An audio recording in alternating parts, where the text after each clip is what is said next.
If you're like me, you have been observing all the different perspectives and commentaries about this new moon in Aries. It is epic.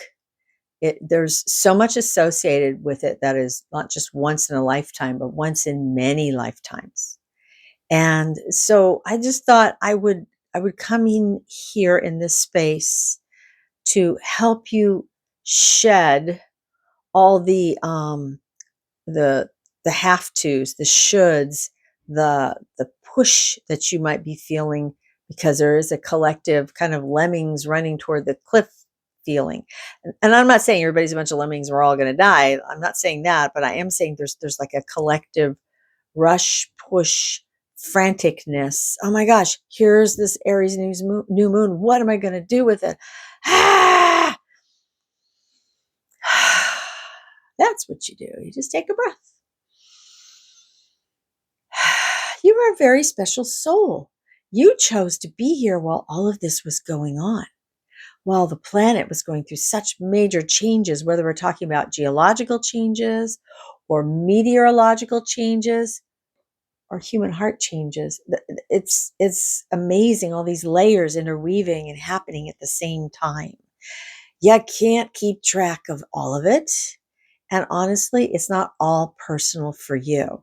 Now, if you're like me, and you're an empath, you're a sensitive being, a psychically sensitive being, you could really be feeling the effects of this from difficulty with sleeping to nightmare dreams to um, weird body experiences where you don't either feel in your body or parts of your body are shaking. And there's just a lot of let's just say, too much energy flowing around and through us right now. So with this Aries new moon, I'm inviting you to especially like I'm really targeting the healers and the empaths and the psychics and the sensitives. There's a really good message here for self-care first. Yes, there are amazing possibilities ahead of us. Yes, you can capture a sampling of this energy.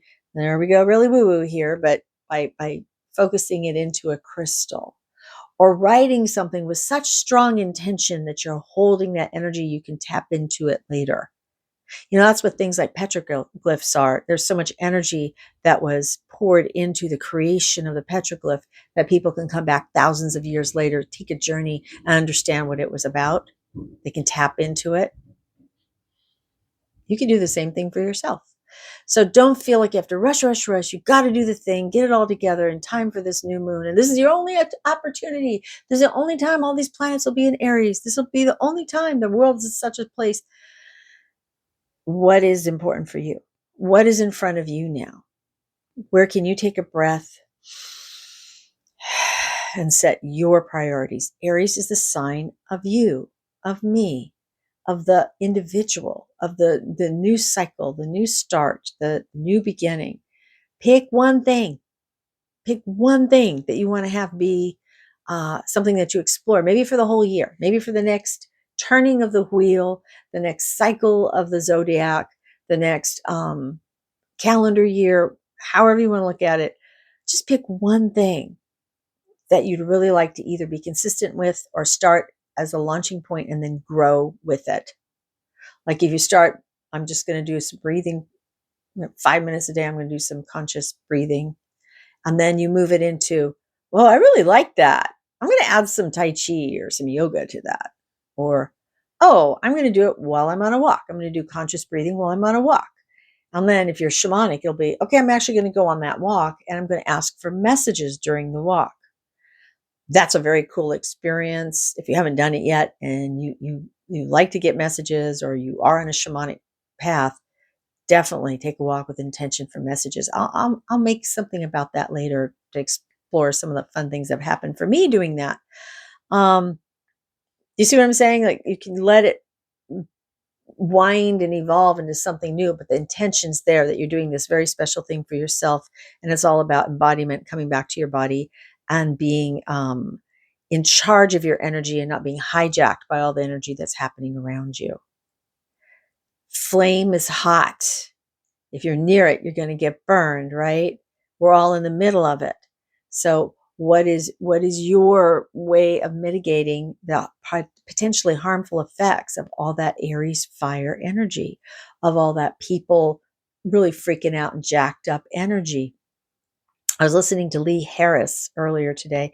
He was interviewed by Dr. Mayim Bialik, who has a fabulous podcast called Breakdown. If you want to see some fantastic stuff all over the place outside of regular Western science, oh, go watch that. She's got some cool guests. So anyway, I love Lee Harris. I've watched him in several different venues online, and he was speaking into this, hey, all this 80% of, oh, actually the Z's, that's the groupie channels, we're speaking into this, how 80% of our media is so negative, and then that grabs our energy.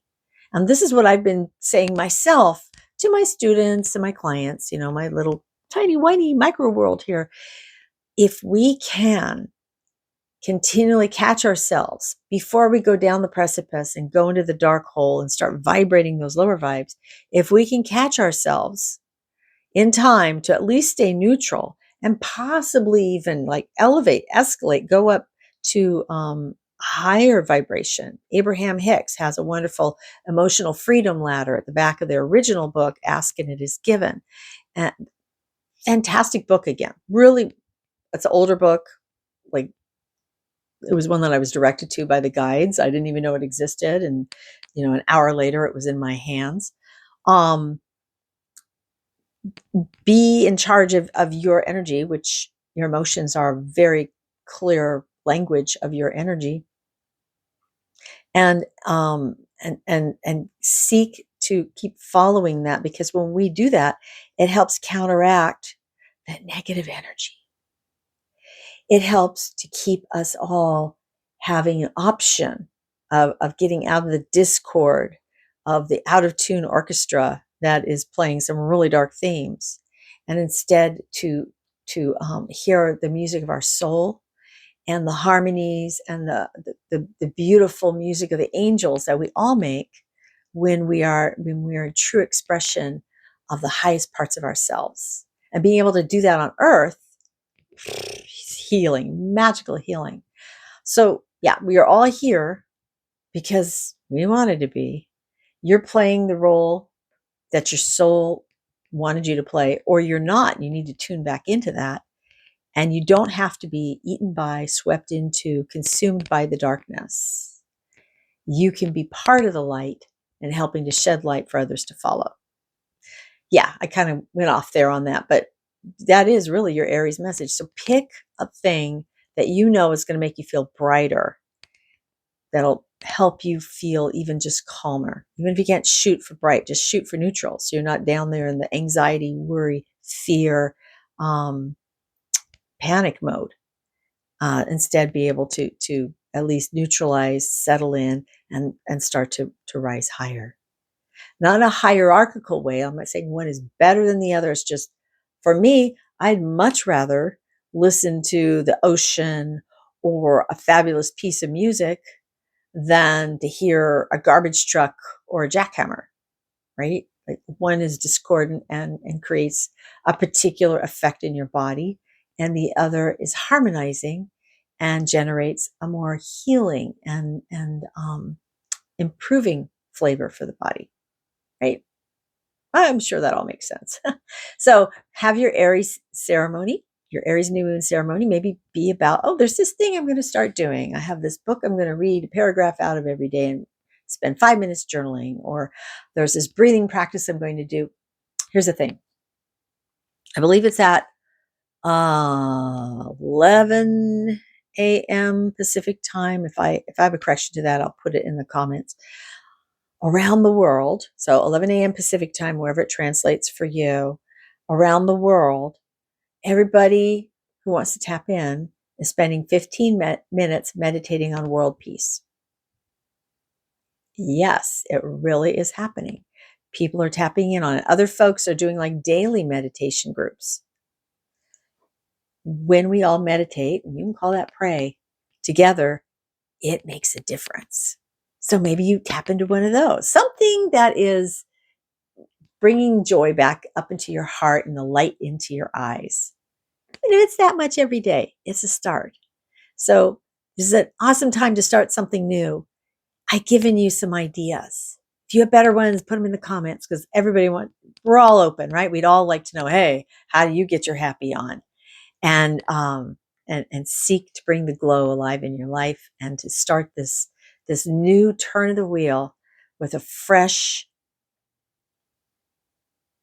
belief that good and hope are possible. Thanks for watching, sharing, liking, commenting. I really appreciate you.